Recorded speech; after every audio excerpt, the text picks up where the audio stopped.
All right. Good morning. Formal welcome to Kabbalah Café. It's good to see you all. All right. So this morning, we are going to look at the topic of espionage. All right. Espionage. So here's the deal. I used to be a spy. Kidding. Joking. So espionage. Shh, I can't talk about it. I can only, but as we'll see today, we're all meant to be spies. Okay, so all of us, hashtag, I am a spy. It's a very long hashtag. You are a spy. We are all spies. All right, hashtag over. Here's the deal. Famous spies in history. Who's got some famous spies in history? Give me some names. Who? Mata Hari. Mata Hari. Who was that? Spied for the Germans in World War I. Aha. Okay, famous spies in history. James Bond. Ellie Cohen, James Bond. Benedict Arnold. I was waiting for that one. Yes. Benedict Arnold. He wasn't a spy, he was a traitor. Well, I think he was a spy. He was a Yeah, spy. he was a spy for the British. Yeah. And that's when he turned on I didn't realize. his fellow Americans. That whole thing. What about those guys that Moshe sent out? Oh, hold on. You can't run to the biblical story. We're starting off, we're getting a running start here. Philbrick? Yeah, wasn't that? I don't know. He was an American spy. Could be. The most famous spies, the Rosenbergs. Rosenberg. Yeah. Oh, I was waiting for that one as well. That was a. Remember the Rosenbergs? Yeah, they were executed. Yeah. Yes. There's still controversy to this day. They were guilty. Well, the husband for sure was. The question about the wife. All right. My brother-in-law's father was their personal doctor. Okay. He said they were guilty. Well, if he said, if your brother-in-law, then for sure. I hear you. And there's maybe there's Pollard, that was. Yeah. Yes. Who knows? Who Yes, knows? Pollard, right, Jonathan Pollard. Okay, so famous spies in history. Now, along these lines, let's talk about what makes spying effective. So if you want to be a spy, because after all, today, this is spy school. Kabbalah Spy School Edition, right? So if you're looking to be a spy, what's the key to good espionage? I'll tell you, well, let's go around. What do you guys think? What's the key to being a good spy? Getting information. But how do you get the information? Ability to fit in. Ability to fit in. Excellent. Good. Like, for example, if somebody was trying to infiltrate like rabbinics, they would have to dress and look like a rabbi, right? Okay. Right? So it's about fitting in. Good. What else? To that problem a lot, don't you? Yeah. Everyone typecast me. Play the rabbi.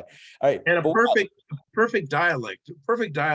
Some of the best spies for Israel were folks that lived in Iraq that had a perfect Jews that had a perfect accent and would be accepted into the Arab community. Right. And unfortunately, as we all know, there aren't many of those left because they had to leave Iraq, right? Specifically Baghdad. So, right. So it's about fitting in, and that includes the language, the accent. Good. What else? Keys to espionage. Excellent. Good. You have a credible story.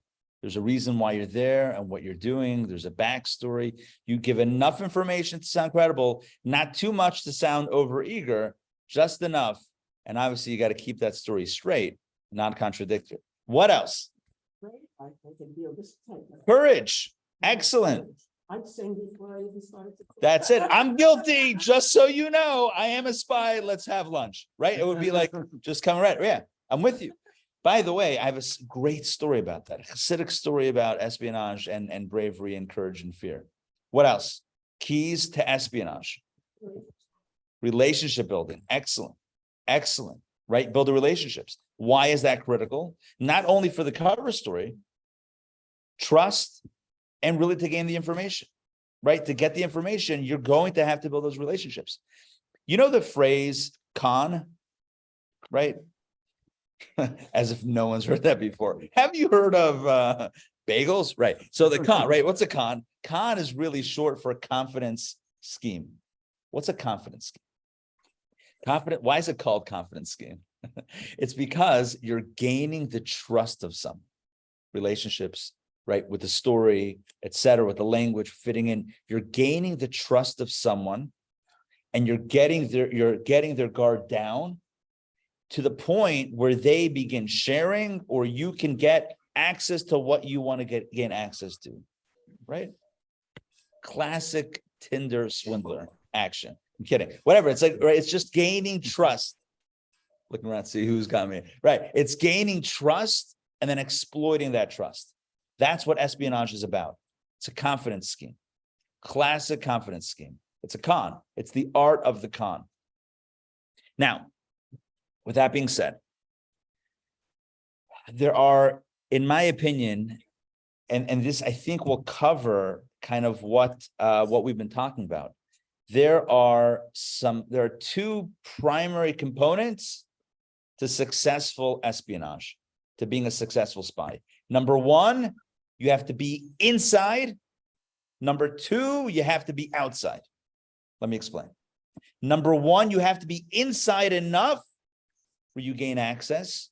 But number two, you have to always remember that you're only there to exploit, to get the information, and then to pass it along. In other words, if you infiltrate, there's a better word than that. If you, like, I don't know. If you like play your character so well that you get lost in your character and your story, and you kind of like this person that you become, guess what? You might forget to relay the information back home because these are your friends now. Then you become a double agent, and that's next week's class. That's already high level. That's already double spy. Forget about it.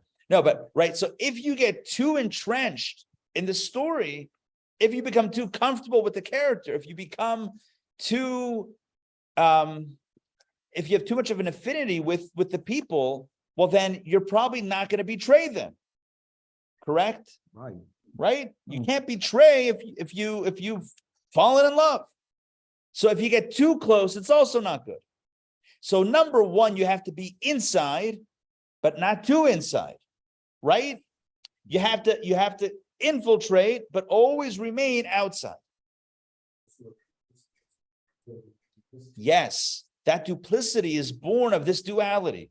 Now, here's the thing. If you are detached because you're aligned with your people, whoever they are, whatever. I mean, who are we spying for? Is it a country? Is it a rogue organization? I don't know. I'll let you decide. But whoever that is, right? If you're too aligned with them that you can't like let yourself connect with the other side, well, then guess what? You're never going to gain access. You're never going to get that information. You have to be open. You have to build those relationships where you have to get in. But if you get in too close, you're not going to be able to get out. You have to be able to be in and out at the same time. You know what this sounds like? Stealth. What? You have to be stealth. Stealth. But you know what else it sounds like? Like the soul.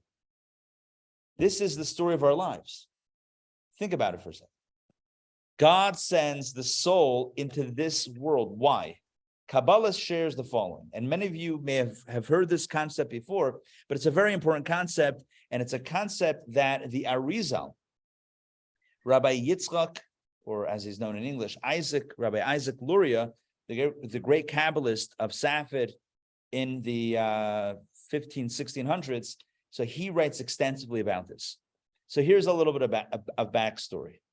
The mystics explain that there was a reality before our reality. In other words, before any of this and the entire structure of this, in other words, the planes above our physical existence, before any of this existed, there was another reality. And that reality is called Olam HaTohu, which is, and we've talked about this in previous classes, it's the world of chaos. The world of chaos.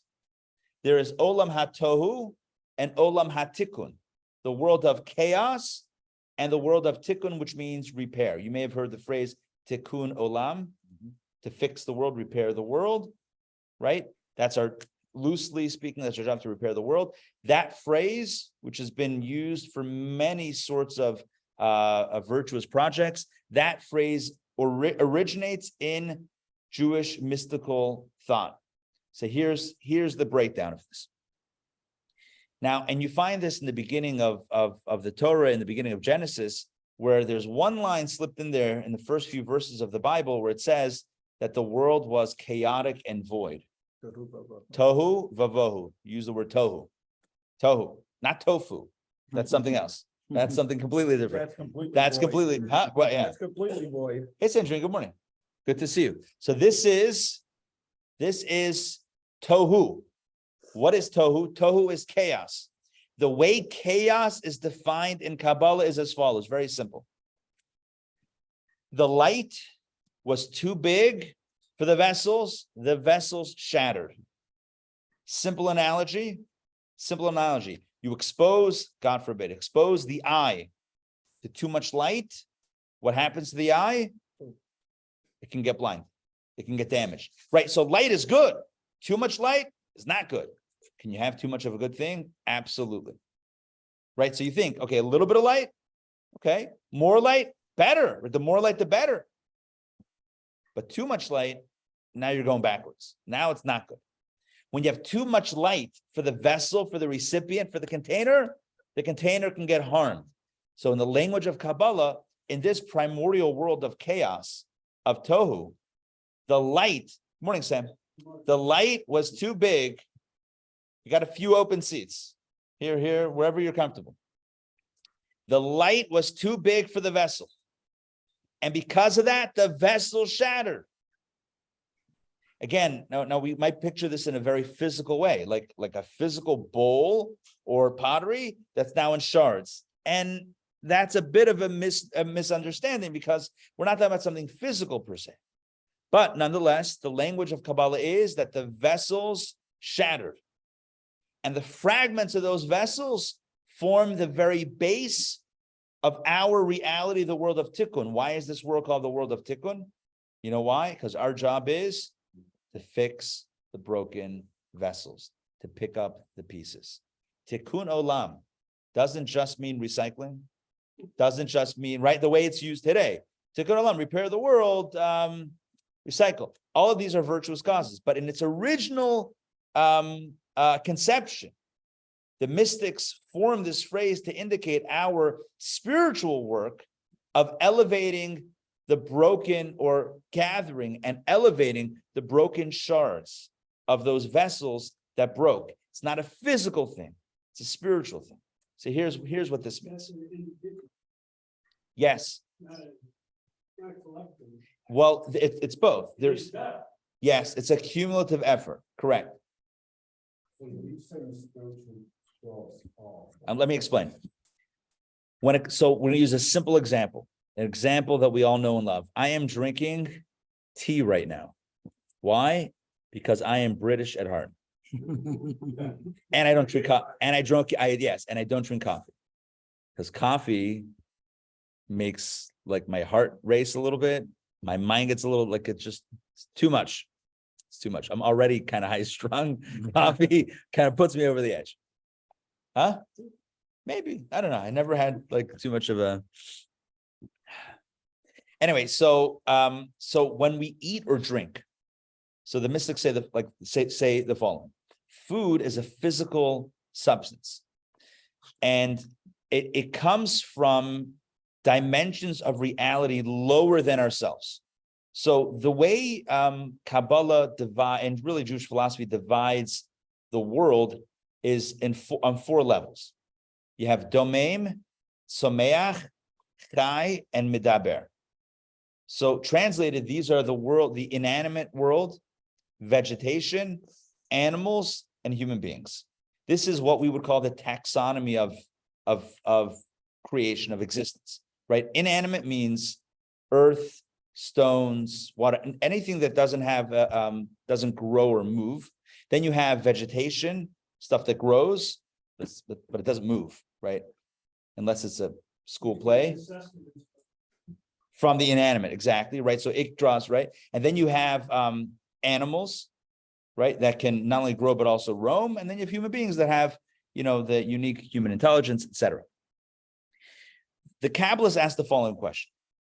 Typically, the way it works, when you kind of think about how structures work, the thing on the bottom needs the thing on the top. right? In other words, the lower entity needs the upper entity to exist, not the other way around. So then why is it that human beings require food? Now, we take this for granted. Of course you need to eat. Obviously, we don't think twice. But the mystics ask the question, why do we need food and food that comes from lower planes of existence? That doesn't make sense. How can they give us energy? How does it make sense mystically, spiritually, conceptually, philosophically, that a human being who's up here on whatever, right? On, I said food chain, but I don't really mean, right? Up here would require animals, vegetation, inanimate items. Why would a human being require lower elements? And again, I know you're thinking to yourself, well, because you need to eat, but rewind that. Why would this be created in such a way where the higher thing needs the lower thing? The mystics give the following explanation. They say that in truth, what appears to be lower is actually higher. Why? Because it's in the lower elements of existence that those broken shards from the world of Tohu fell. You with me on that? Remember I told you about the world of chaos where the light was too big for the vessel shattered? What happened to those shards, those sparks? Where are they? They're embedded in the lower substrates of reality. And it's the human being's job to go in and to extricate, kind of like a spy mission, to extricate those sparks. So every time we eat and drink, for example, and we're eating something, and we're eating it in a way that we're being mindful about the food that we're eating, and we're thinking that I'm eating this to gain energy in order to elevate the experience. Try that again. We're eating with the intention that we're gaining the energy in order to do the next positive thing. That lifts the sparks. What we're doing is basically separating out the shell from the spark. We're separating out the husk from the kernel inside. The physical pleasure of the food is being separated out from the energy, the divine energy in the food. And we're utilizing divine energy as fuel to do the next good thing, positive thing in this world. Well, then guess what happens? The spark is elevated, it's extracted, and that is reclaiming the spark or the fragment of the world of chaos that is embedded in the stuff in this world. Does that make sense? Even if we don't say a bracha over it? A bracha is important in and of itself, and it's also a tool to help remind us the blessing before we eat it, to help us be mindful of why it is that we're eating. In other words, to think that when we're hungry, we're going to start remembering, wait a second, it's not just about my bodily hunger, but it's about the spiritual opportunity here. That's very ambitious. The blessing that we recite allows us to take a moment before we eat, pause, and hopefully be mindful about this experience to then make it a meaningful experience. Yes. So it happens before the people. Correct. Mm-hmm. And that matter, yes, well said. Yes, and the matter has this stuff. So, for example, it says in the books of Kabbalah that in Egypt there were 202 shards, same thing, spark shards of the vessels that were embedded in Egypt. When it says V'gam Erev Rav Alu Imahem, that the Erev Rav, they took out the Erev Rav, the Rav. What's Rav? 202, right? The Gematria, speaking of numerology. The numerology of Rav, Reish Bet, is 202. It says 202 sparks of 288. It says Rapach, 288. I wish I had this printed out. V'ruach Elokim merachefet al pnei hamayim.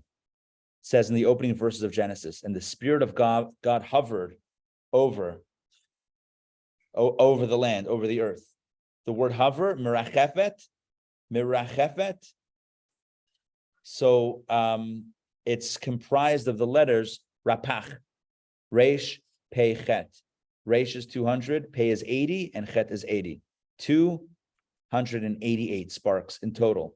Of those 288, 202 were collected in Egypt by the Exodus. Now it sounds like after that's done, it should be a short hop to completed the mission. However, sparks are tricky and they've subdivided. And so this is the way Kabbalah explains it. And thus, every physical, every physical activity that we engage in, there's always two ways to do it. There's a way to succumb to the physicality, to the materiality of that experience, or there's a way to maintain our spiritual integrity while being involved in that physical experience and elevate that experience for a higher purpose, or be mindful about it as a higher purpose. I've used this example many times, and I'm sure many of you have heard me say this before, but when you go fill up your car with gasoline, that doesn't always work now because electric cars, but all right, back in the day when they were still using gasoline for automobiles, right? You would go to the gas station. You swipe, I don't know, you put in your card, they lock it down. You ever see that? They lock your card. Can't even pull it out. Hold you hostage until you get the PIN number right. It's like, who can remember that? Right. So then, you get you toggle it up, and you do it.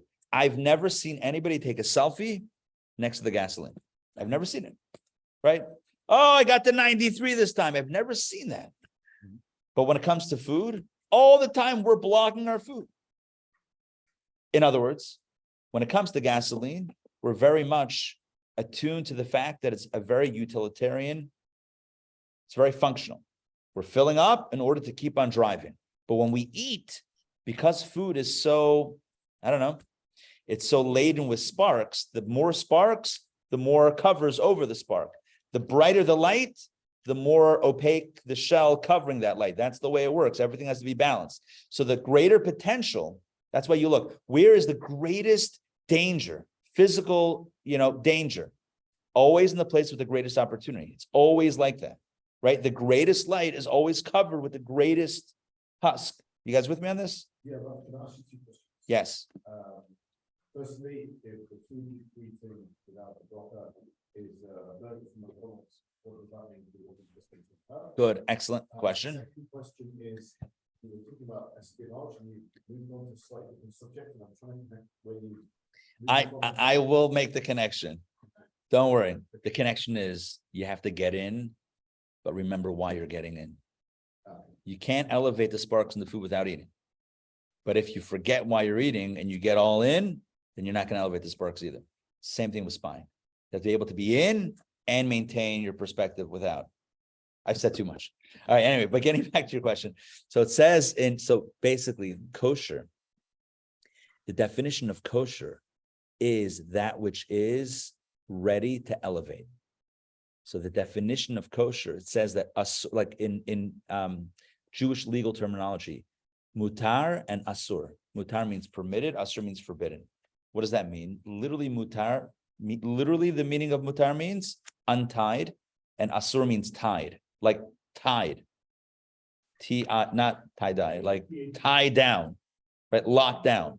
So things that are asur means that the shell is so opaque that you can't go into it and extract it in a normative fashion. The only way to allow that light to break through is by rejecting it. By rejecting it, that's how we attain it. So things that are forbidden, you don't elevate it by engaging with it. You elevate it by not engaging with it. Things that are permitted, right, which is where food comes in, right? Things that are permitted, those would be the areas in which you can go in, get the spark, and get out. So that's literally the definition of mutar asur, forbidden and permitted. Kosher, not kosher. Yes. Yeah. That's a great question. Do you say a blessing? I don't know. We would have to look. That's a very good question. No, Sam, out of habit, you probably would. Right. You probably would. You probably would, no different. By the way, but it's not such a theoretical question. Well, my grandfather was, he went to the draft office, World War II. He lived in Brooklyn. He was in the same. he grew up. So, well, he didn't end up going, but I'll tell you what happened. So he was born in 1922, grew up in Brownsville, Brooklyn, right near Crown Heights. When Lubavitch came over to America and opened up the yeshiva, so he transferred from his yeshiva to that yeshiva, and the previous Rabbi said that none of my students are going to have to go fight in the war and go back there, etc. And so he went to the, he gave them a blessing that they would be safe. he went to the office or whatever, where they were, like the drafting office. I don't know what it was called. Draft office. It was on Whitehall Street, And where was that? Whitehall In Street. Brooklyn. In Brooklyn. So he goes there. Huh? So he goes there. And he was in good physical condition. And he's going through all the different stations. They check your eyes, they check your whatever, they check all the things. And he gets to the last station, and it's the psychiatrist, and it's the Jewish guy. How does he know he's Jewish? I don't know. Either he had his name there, or he looked whatever. He was a Jewish guy. In those days, So he he was a said- doctor. That was a telltale sign. So he's right. So he looks at him. So this doctor looks at my grandfather, and he says, "So where do you go to yeshiva?" I'm Jewish. Where do you go to school? He says, Lubavitch, Chabad Lubavitch. Ah, Lubavitch. They make very good soldiers, right? You like to follow orders, right? You have a rabbi, you follow orders. That's what he says. My grandfather's like getting nervous. He said, "Let me ask you a question. If you're on the front lines and there's no other food around, right, and you're dying of hunger, and the only thing there is pork, would you eat it?" It's your question, right? But he didn't ask about the bracha. So would you eat it? My grandfather said, "Yes, I would. But then I would probably," he said. Anyway, so he what's the code when you were rejected? What's that? What was that code? 4F. 4F. He gave him the 4F, and that was it. Anyway, he smiled, and I think he was like trying to play with him a little bit. He like smiled. He said, "All right, you'll make a good soldier," and then he stamped it, but it wasn't.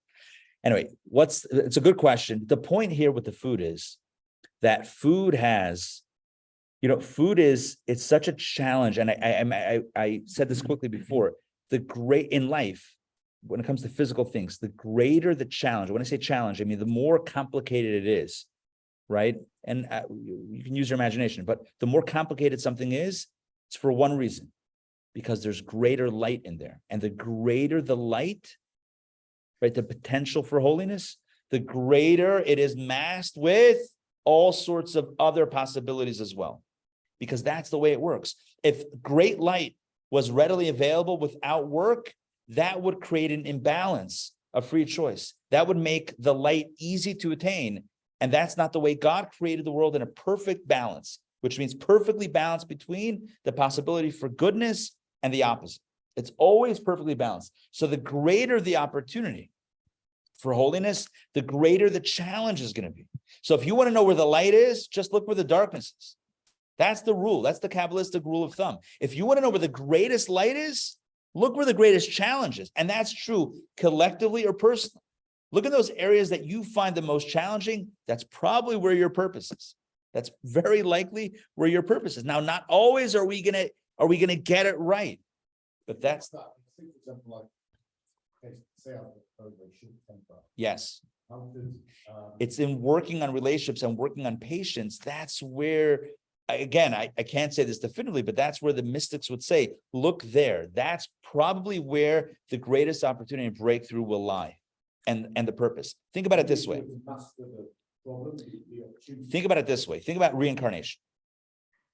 Kabbalah explains reincarnation along these exact lines. Every soul has just the doctrine of sparks, the broken vessels and the sparks to fix, to reclaim and fix. That explains pretty much the totality of life and history and purpose. It's such a magnificent exposition of Kabbalah. It's become the literal foundation of all of modern Kabbalah. Every soul has specific sparks that it is meant to elevate. Every soul has its specific subset of sparks that only it can find, seek, and uplift. No one else is intended or is meant to uplift those sparks, which is why every person has a unique journey through life. No one's walked your journey or my journey. No one's walked the same journey. Even if two people grew up in the same household, same parents, they have different journeys, different personalities, different opportunities, different relationships. Everything is different. And the reason behind this is because everyone's soul, before they're born, is attributed to a certain collection of sparks that are embedded in this world. Like the Baal Shem Tov says, wherever you find yourself, in the world, it's because you have been sent there to elevate something in that space. So you were flying to LA and now you were diverted, or there's a delay, whatever, in Kansas City. And you think it's an accident. Oh, unbelievable. Now I'm delayed. A mystical way of looking at this, Kabbalistic way of looking at this, what's the opportunity? Somebody once wrote to the Rabbi that he's sick. Who was this? Maybe Gershom Ber Jacobson, maybe? Somebody wrote to the Rebbe once that he was in the hospital sick and he was asking for a blessing for recovery. Huh? Yeah, I think it was YY's dad. I think so. So Simon Jacobson's dad also. So I think it was him. The Rebbe writes back, when you finish the reason, when you've completed the purpose for why you were in the hospital, why you're in the hospital, then you'll get healthy. In other words, then you're in the hospital, you think you're in the hospital because you're sick. You're in the hospital. It's a different way of looking at it. There's something there. There are sparks there that need to be elevated. That's why you're in that space. I know. I want to say something. Yeah. Shimona. Yeah. I just did a retreat with her. And Shimona's said- incredible. She's amazing. She said, instead of saying, why did God do this to me? Flip the paradigm and say, why did God do this for me? Right. Powerful. Yeah. Right. Not to me, but for me. There's an opportunity here. Baal Shem Tov says, God leads the footsteps of man. Wherever a person finds themselves, it's because there is an element of their original soul purpose in that space. So you find yourself in a place, in a situation, in a circumstance, and you can't explain it. It's like, why did this happen? Why am I here? Why is this person in my life? There is a spark or a collection of sparks. There is something there that is intentional. And typically, so how do we know what those are? So the mystics say either where you find yourself or where you find the challenge. You find the challenge. If a person finds themselves in a challenge with their temper, it's very likely, again, who am I to say definitively, but it's very likely that their purpose is in that space. In that space. And if we mess it up, what happens? We have to find ourselves in another position. So that's where reincarnation. Oh, so the short answer is before reincarnation. Mhm. Yes. Think about Jonah. Remember Jonah? The way- The whale. Yeah, God says, okay, Jonah, your mission is to go to Nineveh and go deliver this news and okay. And so Jonah says, not No way. interested. Yeah. Nineveh. No way. He's like, I'm out of here. Find someone else. I'm headed. Yeah, he's like, I'm out. I'm headed to Tarshish on a boat. I'm taking a cruise, right? Better than an Alaskan cruise. God Tarshish. talks to you and you ignore him. Right. This is a. Hold on. It's happened once or twice, even for us, I would say. Right. So what happens? So he runs away. There's a storm and it's this and a that, and everyone's panicked and he's sleeping. They come to him. The boat's sinking. What's going on? He says, I know why. It's me. You can throw me overboard. And he tries to, and then he gets swallowed by a fish and spit out. And God says, now are you ready? But isn't that the story of our lives? We run away from the challenges. We run away from the hard stuff. Sometimes we run away from the hard stuff, from the hard work to crack the shell and get the spark. But you can't really run away from your purpose because you'll just find yourself back. It might be a different person, it might be a few years later, it might be different. The names and dates may have changed, but the story is the same until we literally crack the code. So where is God's will versus free will? I'm involved. God's will is God decides what sparks you get, right? What your challenge is, all that stuff. We choose how to respond in that situation. Really, I love what Donna said, quoting Shimona. It's free choice begins with the perception. Is it to me or for me?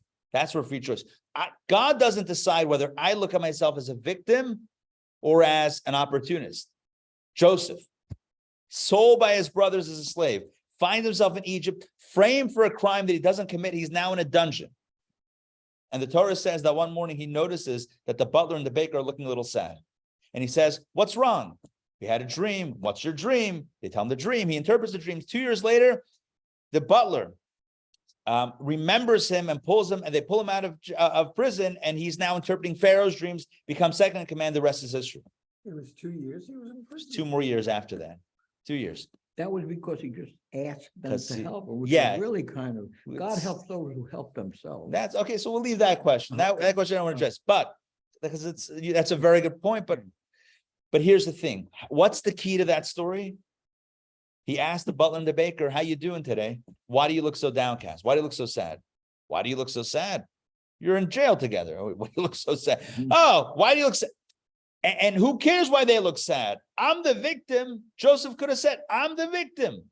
I'm a guy 17 years old. His brothers kidnapped him, threw him in a pit, and then sold him as a slave. He finally ekes out a living, framed for a crime that he didn't commit, thrown in prison, and he should care about how someone else feels."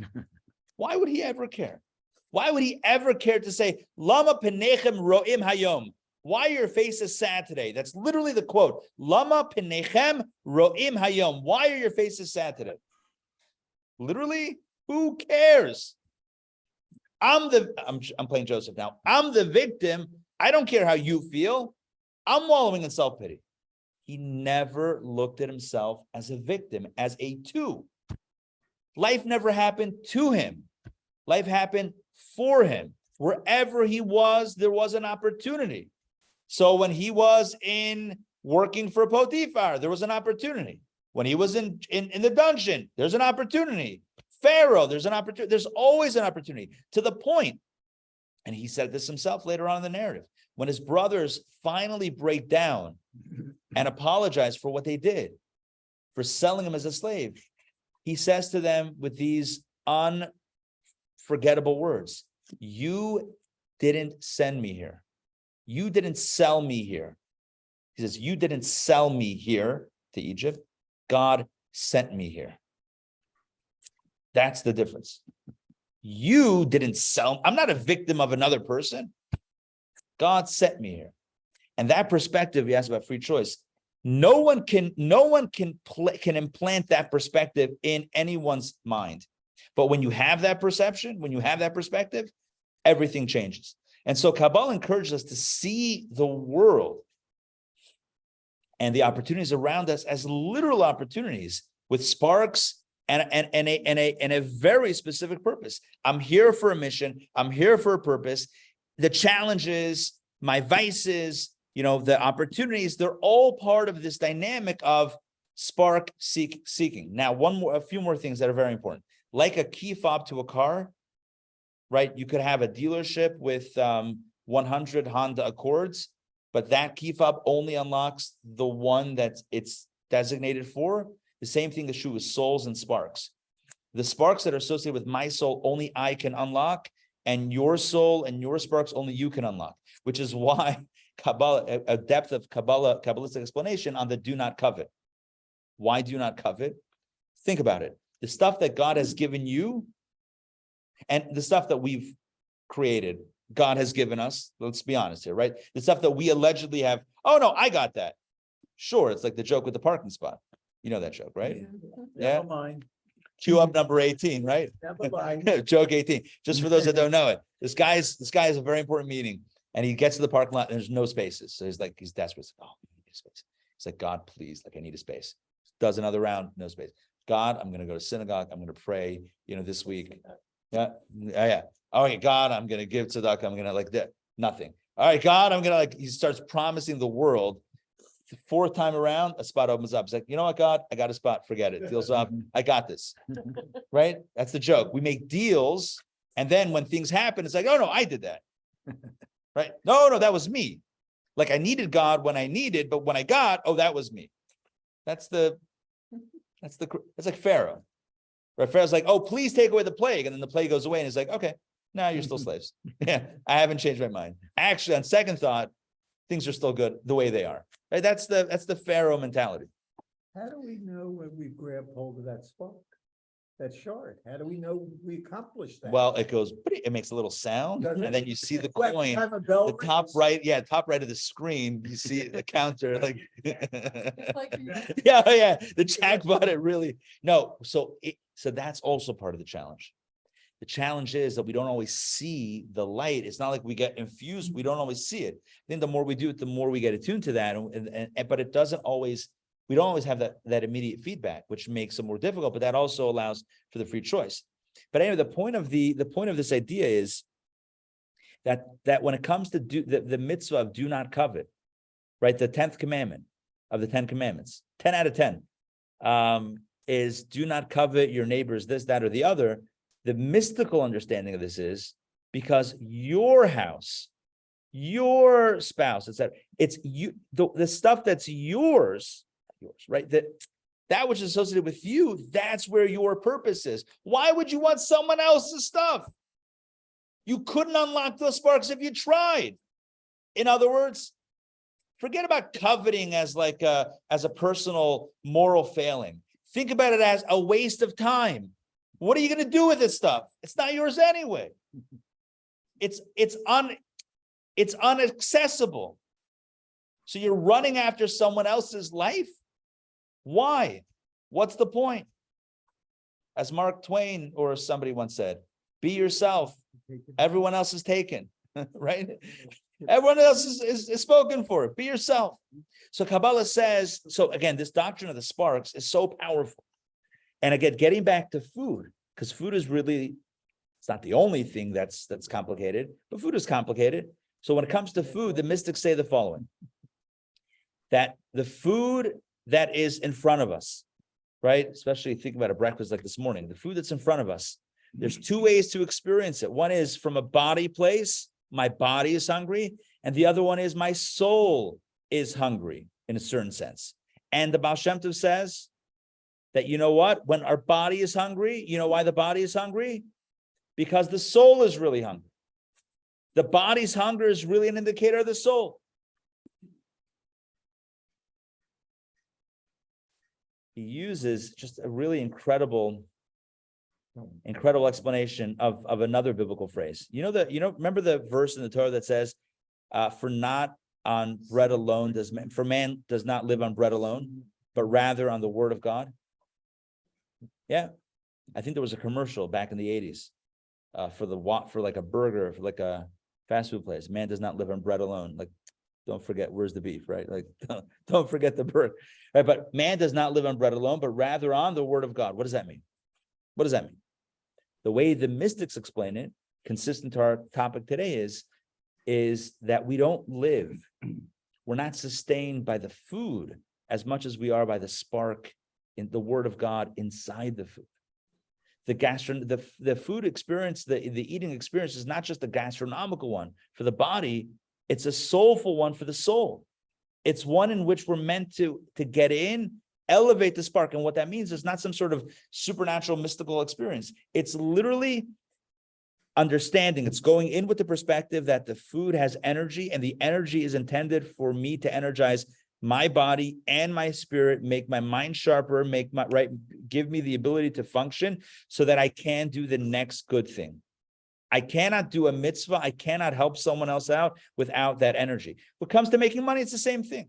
It's the meditation is I'm earning money, yes, for myself, but also to do great things with it, do important things with it. It's a meditation that transfers the experience from a consumer experience to an elevatory experience. I'm no longer taking, but I'm giving, and I'm part of this larger continuum. I'm elevating the spark. I'm elevating the spark in the sense that I am understanding that this thing exists not for my own pleasure, but for a purpose. And I exist not for my own pleasure, but for a purpose. Does that make sense? So a life infused with a spark first perspective is where we look at everything, like think about the Matrix, where you don't see the physical facade anymore. You see like the energy flowing through it. This has sparks. This has potential. This is upliftable. This is elevatable. I'm creating new words perhaps, right? This is purposeful. This is not just for my own pleasure. This is not just for my own consumerism, right? I'm not just a consumer, but I'm actually a partner. This is what tikkun olam really means in its original conception. Tikkun olam, which literally means to fix the world, to repair the world. What does that mean? It means to elevate the sparks. It means to see everything around us as laden and latent with potential, and not just something to consume or destroy. There's beauty in this. There's divine light in this. How do we cultivate it? How do we bring it out? And part of that is, not a part, a necessary part of that is to separate the outside from the inside. This explains one of the most perplexing stories in the Torah. When we talk about espionage, and I explained before that it's really about the art of the con. You know, one of the greatest cons in biblical history is Jacob. Oh, yeah. He was Right? slick. Taking the blessings. One of the greatest cons. So to rewind, we all know the story. Isaac, the dad, says to his older son Esau, I'd like to bless you before I pass away. Prepare some food that you know that I like. Come back. I'll eat the food. I'll give you a blessing. Great. His wife, Isaac's wife, Rebecca, the mother of Esau and Jacob, twins, tells her younger son, the younger twin, Jacob, put on your brother's clothes, dress like your brother, put on, because Esau was hairy, put on animal skins in your arms, and I'll make the food. I'll make the food. I got this. I know what he likes. I know what he likes. I'll make the food. Go in. He's like, oh, what happens if my father feels my hand? We got this. We got this covered. That's it. Isaac can't see. He's blind. He goes in. So Jacob goes in. They have a conversation, him and his father. His father says, who are you? He says, I am Esau, your firstborn. He says, come here. Touches him. He says, Hakol kol Yaakov hayadayim yedei Esav. Powerful, powerful line. So the voice is the voice of Jacob. The arms, the hands, they feel like Esau. Can't figure this out. You sound like Jacob, but you feel like Esau. Right? How do we explain this? How do we explain this duality? Anyway, he eventually gives him the blessings. Didn't you tell him that he had a sore throat or something? Yeah, it wasn't his voice. It was that he said, Father, please get up. Or please bless me, or please sit up and here's the food. He was too gentle. Esau was more like, get up. Yeah, here's the food. Here's the food you wanted. So it wasn't the sound of the voice. It wasn't the voice, it was the way, the manner of speaking. The But then- toxic masculinity. Toxic masculinity, right? Exactly. Huh? So let's talk about this. So everyone asked the question, how could Jacob, our forefather, our patriarch, Jacob, aka Israel, right? Israel, Yisrael. Jacob is renamed at some point or gets a second name, right? Israel, Yisrael, B'nai Yisrael, the children of Israel, that like everything's attributed to Jacob. How could he get his blessings in such a duplicitous, is that the right word? Yeah. Fashion, right? Scrabble word. Huh? Simple answer, his mother told him, he listened to his mother. But the deeper answer is because that's what spying is. She was explaining what life is going to be like. What is life going to be like? It means you're going to have to dress up like an Esau, but inside you're a Jacob. You're going to sit down at a meal like everyone else. Like everyone else.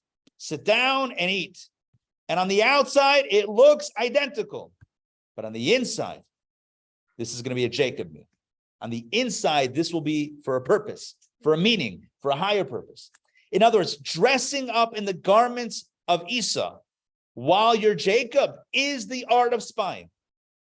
The art of spying is, the art of the con is that you fit in, but you're still different. And that's the key to unlocking and elevating the sparks around us. Doing all of the physical things, but doing it with a deeper intention and purpose. Does this make sense? Yeah. This is what spying means. This is why Jacob had to get the blessings that way. Because if Jacob got the blessings looking like a Jacob, that would never create a template for what real life is. That would mean the only light is found in the light spaces. Where can you find the light? In the synagogue, in the mitzvah. But when eating, that's a concession to physicality. There's no purpose here. Just get done with it and move on. Judaism has a radically different approach. And I'm using food as the example, but again, you can use your imagination, apply it anywhere, right?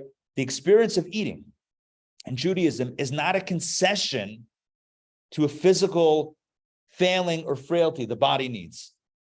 The understanding, the incredible mystical understanding elevates the food experience to a holy experience if done correctly, which means that the light is not just found in the light spaces, it's also found in the dark spaces. It's found in those spaces where it looks like an Esau experience. It looks like the realm of the hunter, the realm of the Esau. Inside that space is holy. So Rebecca says to her son Jacob, I want you to put on the clothes of Esau. Put on those clothes and then go in as Jacob. This was the first act of espionage. Not exactly gaining information, but in the context of going in, infiltrating, and then getting out. This is the first example. Make sense? Mhm. With every successful spy, you need a duality. You have to be able to get in, you have to be able to get out. And even when you're in, you have to remain above. Rabbi Tzvi Freeman, prolific author, thinker, right? Mhm. Spiritualist, lives here. Rabbi Tzvi Freeman has a book. The title is what is it? It's I'm forgetting the title. I may be paraphrasing. I think I got it right though. Be within, stay above. That's the duality. Be within, but stay above. Right? Be inside, but also outside at the same time. That's the only way it works. If you're not inside, you're not going to get the spark. If you don't eat, then you're not accessing the spark. Someone who says, I'm going to be spiritual and I'll fast all day and eat bread and water, guess what? He's going to miss getting the sparks and the potatoes. What about the hash browns? What about the hash browns? What about the sparks there? What about the bagel and the schmear? Yeah, the schmear, right? What about the schmear? How are you going to get the sparks from the schmear? Unless you get into it. But if you're into it and you lose yourself, well, then you didn't elevate anything. You just lost yourself in the food. You have to be within, stay without.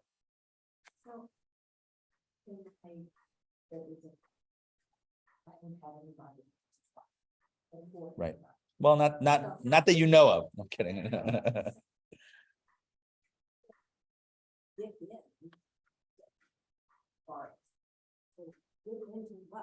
Okay, so in the practical life, it would mean the food that we eat, the relationships that we have, the work that we do. In all of those very physical arenas, there is a purpose, right? To think that the only spiritual purpose in life is in those overtly, obviously spiritual places, but the physical stuff is just, whatever, that's just the physical stuff. That's not the Jewish way of thinking. There's sparks, there's light in all of the spaces, including the very physical spaces, right? And so that means when we eat, to elevate it to a higher experience, a blessing before and a blessing afterwards, mindfulness, inviting friends and family over, making it it's sharing words of Torah when we eat, like making it a higher experience. I use example again before with the money that we make. It's recognizing that this is not just something that we're using, spending, or consuming, but it's literal energy that can fuel incredible things. It's like a tool for tremendous change. And in every area. So you're right. We're probably not going to become car-carrying spies anytime soon. But life is, and I know I'm just using two examples, and there are plenty more that we could talk about. But life is really about this type of this going in, but staying out. Now, there's two other spy stories in biblical literature that I want to speak about. And these are found in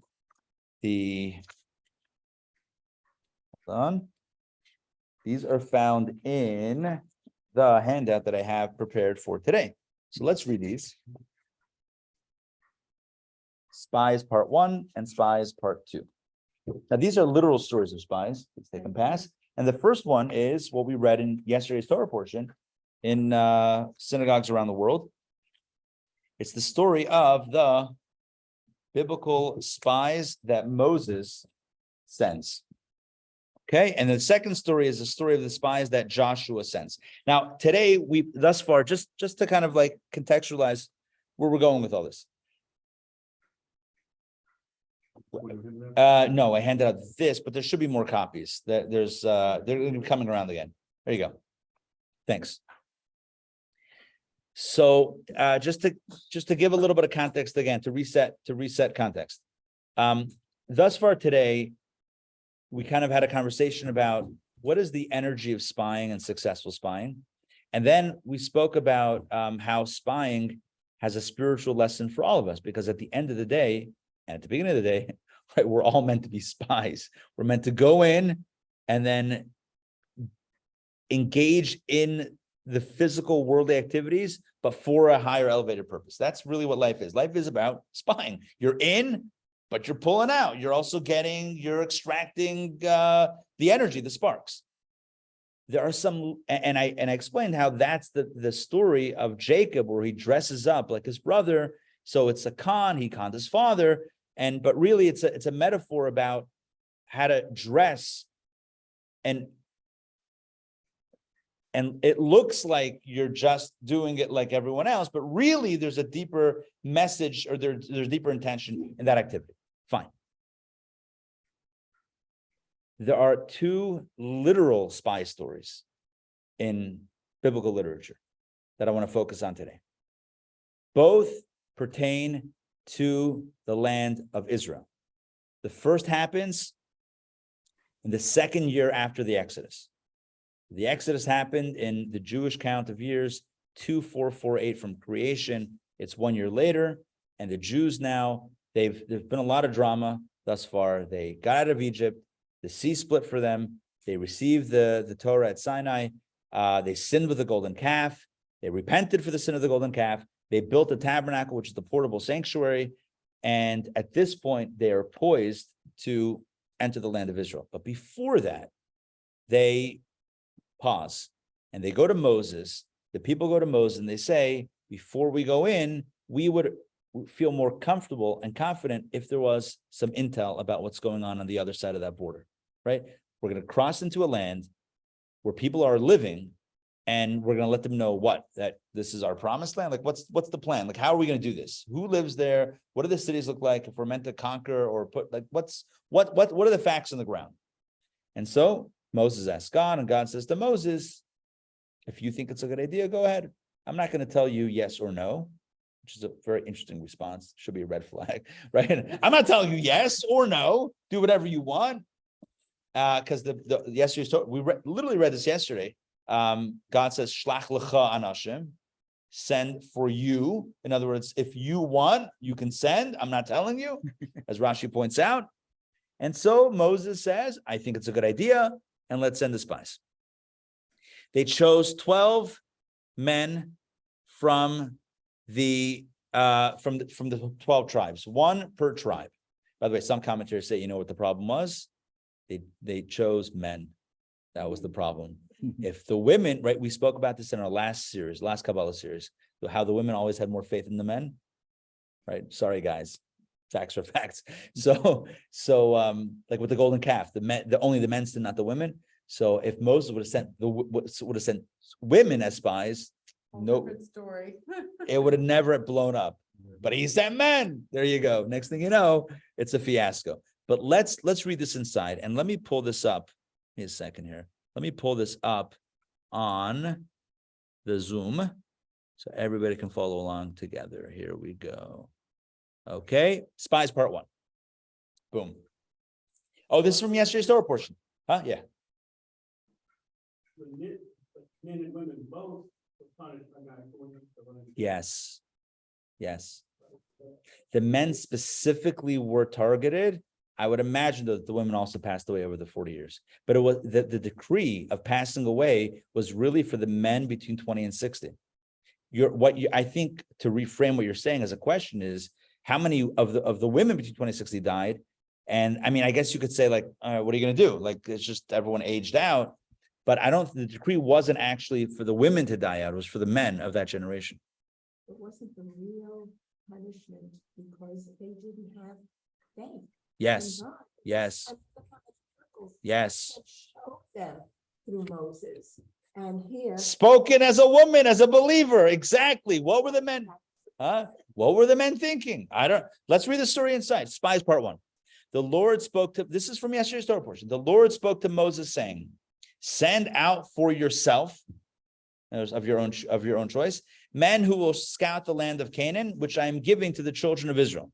You shall send one man each for his father's tribe. Each one shall be a chieftain in their midst, which means basically God says, if you want to do this, it should be one spy per tribe. He doesn't use the word spy, scout. One scout per tribe for a total of 12. So Moses sent them from the desert of Paran by the word of the Lord. All of them were men of distinction. They were the heads of the children of Israel. They were all like tribal leaders and what we would say in Yiddish, big machers. What's a big macher? I don't know. Like a big macher. How do you translate a big macher? A big shot. They were all like all leaders. Okay, next. And it goes on. But I cut it, I had 3 dots, right? Next thing you know, they returned from scouting the land at the end of 40 days. They went and they came to Moses and Aaron and all the congregation of the children of Israel in the desert of Paran to Kadesh. That was the city. They brought them back a report as well as to the entire congregation. So they reported back not just to Moses and Aaron. You see some missteps going on here. They called a press conference, which is weird because when the general sends you on a mission, who should you report back to? The general. If you're sent on a mission, right? If you're military and you go on a mission and then you come back and the first thing you do is call a press conference to let everybody know your findings, clearly you're probably looking for a little covet, right? You're looking for a little fame. You're not like dedicated to the mission here. All right. Anyway, so they brought them back a report, Moses and Aaron, as well as to the entire congregation, and they showed them the fruit of the land. They told them. What I'm saying is you see clues here throughout this narrative that they were deviating from the mission that they were sent. Yes, they were scouts. They thought of themselves as spies. They were told they were to report back to the ones who sent them. Moses and Aaron sent them. They should go back to the Moses and Aaron. Who do they go back to? Them and the entire congregation. So they're calling now a press conference. So you see subtleties in their self-interest, how they got carried away with themselves. And they showed them the fruit of the land. They said to them, okay, they told him and said, here's their quote. These are the report back.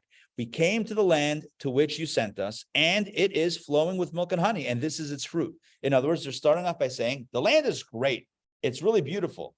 However, in Hebrew, it's Ephes. Or Ephes means in Hebrew. 0. Ephes here says, however, you see they're about to reset the room. It's beautiful, but however, total pivot, 180 degrees. The people who inhabit the land are mighty, and the cities are extremely huge and fortified. And there we saw even the offspring of the giant. You see where they're going with this? It's a great place to visit. We're never going to live there. There's no way to conquer this land. What are we going to? The cities are fortified. They're locked down. Fortresses up to the skies. Giants are living there, right? What are we? Bunch of Jews, right? Seriously, how is that going to happen? How are we going to get this done? We're not giants. We can't even crack 6 feet on a north. No, okay. All right, so let's continue. They spread an evil report about the land which they had scouted, telling the children of Israel, the land we passed through to explore is a land that consumes its inhabitants. And all the people we saw in it are men of stature. There we saw the giants, the sons of Anak, descended from the giants. In our eyes, we seemed like grasshoppers, and so we were in their eyes. That's the report. And who did they tell? Everybody. The entire community raised their voices and shouted, and the people wept on that night. You know what night that was? You know what day that was? Tisha B'Av, the 9th of Av. That would become a day in infamy for our people. The day that both holy temples in Jerusalem were destroyed. The first by the Babylonians, the second 490 years later, 500 years later by the Romans. Both temples, both holy temples, the first built by Solomon, the second built by the returnees of the first exile, both temples were destroyed on the same Hebrew date. The expulsion from Spain in 1492, the Hebrew date, Tisha B'Av, the 9th of Av. It's a day that stands for Jews in infamy for sad things. And according to the commentaries, God said, you're crying. They wept that night. You're crying for what? For the promised land? I promised you a beautiful land and that you would be successful. And you're crying about it? You're crying? I'll give you a reason to cry. You're crying for nothing. You'll have a reason to cry in this state. It sounds like God is taking retribution. Yeah, yeah. You're crying. I'll give you a reason to cry. Exactly. Wait a second. Yeah. God knew all this was gonna happen, so he planned it all. So Ah, there had to you- be an- but- Another, Yeah, but when you say God planned, we have to be careful. God knows, but that doesn't take away free choice. In other words, the story still plays out the way it plays out. But does God make people make bad choices? I don't know. The way the commentators explain it and the philosophers explain it is to God, God is not stuck. God is not limited to the construct, the limitations of time, linear time, right? Because time is a creation.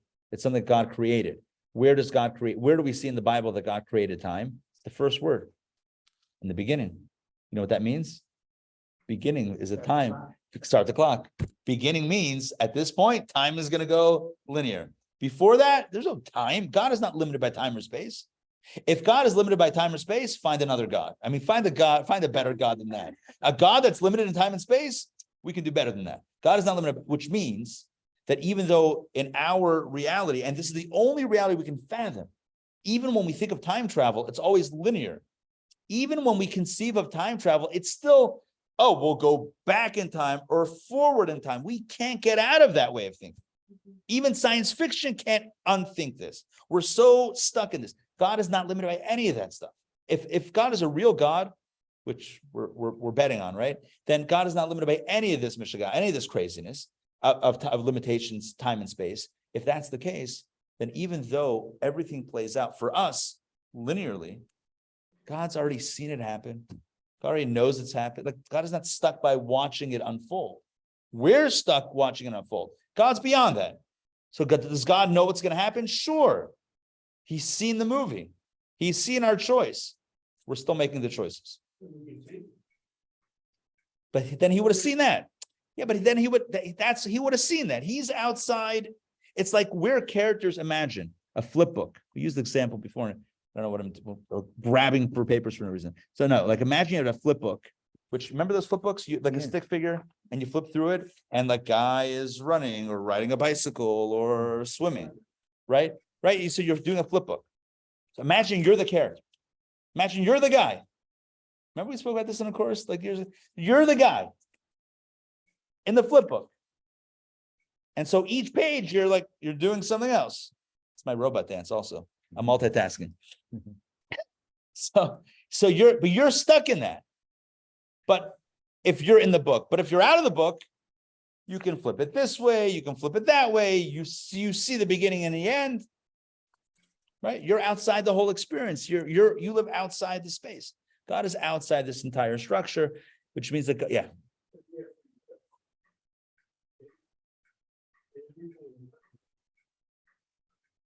Yes, absolutely. But since God is beyond time, so he can kind of see it before it happens. No. Absolutely. Yes. Correct. He's seen the end. It hasn't played out yet. For you, it hasn't played out yet. For him, it's played out. Yeah. Huh? He produced the end. He's the whole thing. There's no. It's unfair. I mean, if God is fixed, once you get to that point in time, it's fixed. For you, Yes, correct. God's looking at it. Yes, he knows everything, but he's still giving you the free will to change that. Yes, I've got to. yes. But he's not stuck in that moment. Right. He's already seen that play out. This is the way, for example, the Tosfos Yom Tov, the commentary on the Mishnah, this is how he explains it. Imagine a fortune teller who could see the future. Conceptually. Fortune teller who could see the future before it plays out. Yeah, exactly, right. Call 1-900 fortune teller. Yeah. So, all right, you have your free choice. If you do the right thing, Yes. as God said, hooray for you. If you do the wrong thing, a demerit. I mean, is it like that? I don't know if it's so stuck. I think because every missed opportunity opens up another opportunity. Sure. But again, the point here is that God is God is outside of this timeline construct. So what we see here is like this. The first story of spying ends in disaster. Moses sends spies, and the next thing you know, the people are crying. And the aftermath of this, which I didn't put in this handout, the aftermath of this is God says, oh, it was 40 days scouting the land. They took 40 days to tour the land, to check it out. 40 years of wandering. 40 for 40. 30 for 30? What's he saying? 30 for 30? 40 for 40. Huh? A lot of 40s. Yes, 40 days in the mountain, right? Moses. So 40 for 40, 40 years for 40 days. Thank God they didn't take their time and go 50 days, but even longer. So 40 for 40, and that was it. Out of the 12 spies, only 2 maintained that they could do it. Those were Caleb and Joshua. And those were the only 2 of the generation that ultimately went, of the men 20 to 60 years old at that time, that went into the land of Israel, Caleb and Joshua. Even Moses didn't go in to the land of Israel, as we know, famously. Now, that's a story that ends in disaster. And you would think that after that story, sending in spies would be absolutely no. So if any other time in history, like let's say, for example, I don't know, I'm just spitballing, let's say Joshua, right, who was the next leader after Moses, because Moses passed away and now Joshua leads them into Israel. Imagine if Joshua was now confronted with the choice to send in spies or not. What would you think he would say? No. No spies. That we got stuck for 40 years last time. That's a bad idea, right? And yet, turn the page over to page number 2. We'll do this very quickly because we've officially run out of time, but this is bonus time. This is like a soccer match, and you're not even sure what's going on. As an American, I'm like, what is even happening? Like, I don't even know what's going on, right? Did anybody watch, what was that World Cup thing? Like, everyone was into it. It was after Kabbalah. Like, we had a Kabbalah class here. I go home, the kids are into it. It's like 90 minutes. 90 minutes is a soccer match, right? It's after 90 minutes. The announcers are like, we don't know when it's going to end. I'm like, how does no one know when it's going to end? Who's in charge? I still don't know. By the way, literally still don't know the answer to that question. Somebody can tell me after the class. Spies part 2. Here's what happens. Point is, this is bonus time. This is like the very exciting time of the Kabbalah class. And Joshua, this is Joshua chapter 2. This is like right after the 5 books of Moses close. Joshua, this is what we got. Joshua, the son of Nun. Joshua was like the primary student of Moses, the next Jewish leader. Sent 2 men out of Shittim to spy secretly, saying, go see the land in Jericho. He sent spies. Who does that? Who sends spies? And they went and came to the house of an innkeeper named Rahab, and they lay there. And they spent the night there. And it was told to the king of Jericho, saying, behold, men have come here this night from the children of Israel to search the land, to spy the land. And the king of Jericho sent to Rahab, he sent messengers, saying, bring forth the men who have come to you, that have entered your house, for they have come to search out the entire land. She tells them to hide on the roof. She says, I didn't see them. Or they were here, but then they went that way. She misdirects the search party. These guys escape. They promise her that when the Jews conquer Jericho, they'll spare her and her family because of that they saved their lives. At this point, they go back, they give a report, and the report is Rahab tells the 2 spies that, oh, you're Jews. We've been afraid of you guys ever since the Exodus, ever since the splitting of the sea. Our hearts have melted. They go back to tell Joshua, the people are afraid of us. In other words, we're going to go in and it's going to be, we'll be blessed with this. And it all works out. The court. She believes in the Jewish fact. Yes. And the spy mission worked out. We have 2 questions that we're not going to answer today. Question number 1, why in the world, more than 2 questions. Number 1, why in the world would Joshua send spies if the first mission 40 years earlier blew up catastrophically? Who would do that again? Take a different approach. Send a drone. I don't know. Really Figure it out, right? Rolling the dice. It's really rolling the dice. That's real. That's a real risk right there. Who does that? That's question number 1. Question number 2, why did Moses' spies fail and Joshua's spies succeed? And the most important question is, what does it tell us about our own lives? Because it's great to learn about a story. History is his story. But we want to talk about us. What does this mean for us, for you and I? What does it mean to send out spies like Moses and to fail, to send out spies like Joshua and succeed? What are these 2 types of spies? What are the 2 missions? Away for the summer without an answer to that? No, next week. Same bad time. Same. We No. Okay, so I'll clarify in a second. But let's close it down, then I'll clarify what's going on with the schedule.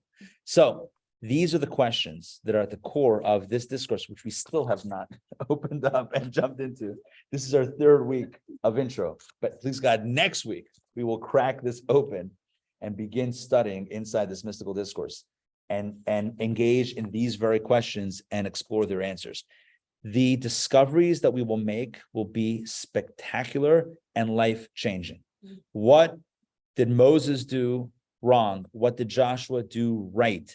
What makes a spy mission, which as we saw today means life, successful or a failure, right? What constitutes the distinction between success and failure with this mission of going in and infiltrating and still being without, still maintaining your perspective, not losing yourself in that mission? These questions, and of course, how do we apply this to our personal lives and spiritual lives? This all will be explored over the next few weeks as we jump into our discourse. I can't wait to continue the exploration with you. Shavua Tov, and hope you enjoyed it today. All right, now, Thank you very much. It was beautiful class. Pleasure. Thank you so much, Mariana. Enjoy the Holy Land.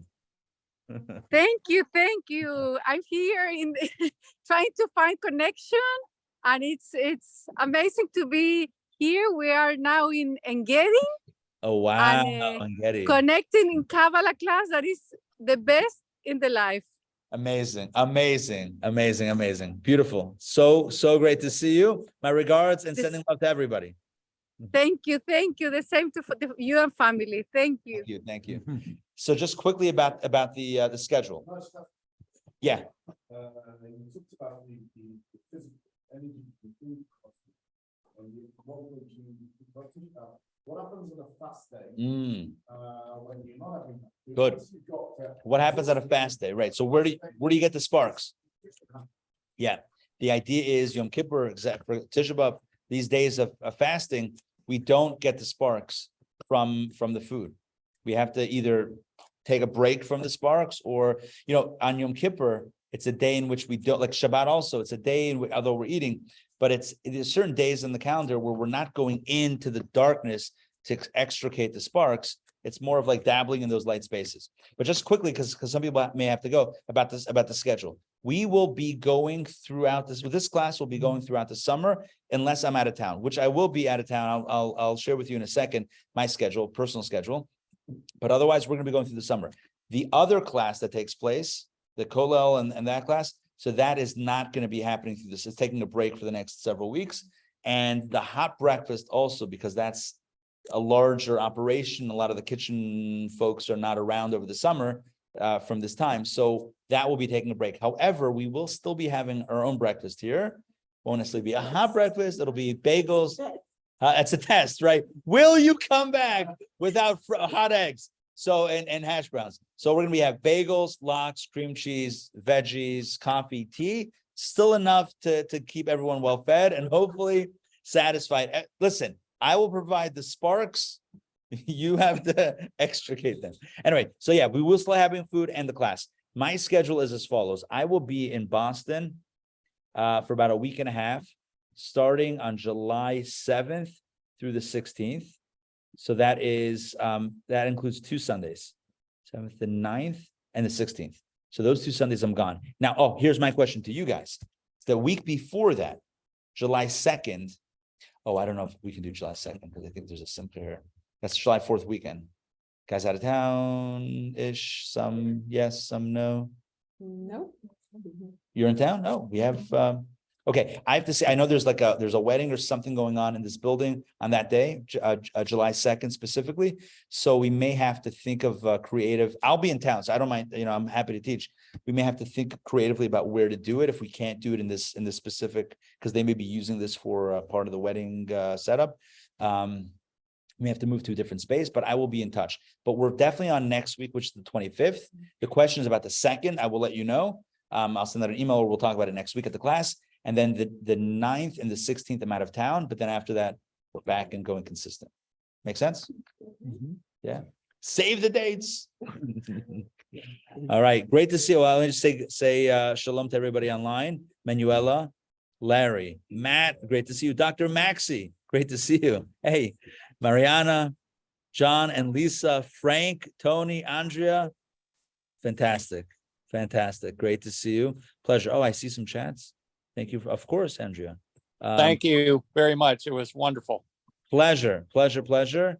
Tony, oh, amazing. Love that. Good. All right, we'll see you guys.